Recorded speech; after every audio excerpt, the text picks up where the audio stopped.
गणेश मूर्ती घरी आणताना घरातील कर्त्या पुरुषांनी मूर्ती आणावी. मूर्ती आणणाऱ्यांनी सात्विक कपडे परिधान करावीत. डोक्यावरती टोपी घालावी. गणेश मूर्तीवर रेशमी सुती वस्त्र घालावे. मूर्ती घरी आणताना बाप्पाचे तोंड आणणाऱ्या व्यक्तीकडे पाहिजे आणि पाठ समोरच्या दिशेने असावे.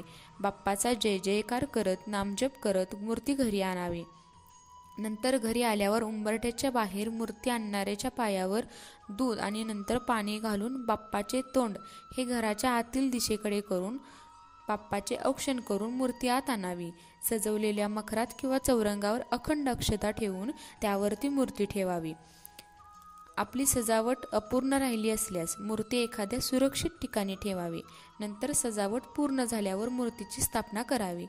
त्यानंतर बाप्पाच्या उजव्या बाजूला तांब्याच्या तांब्यात पाणी, अक्षता, हळद, कुंकू, सुपारी, नाणे, आंब्याची पाने घालून त्यावरती नारळ ठेवावा.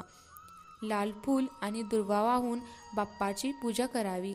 आरती आणि अगरबत्ती लावून बाप्पाची आरती करावी.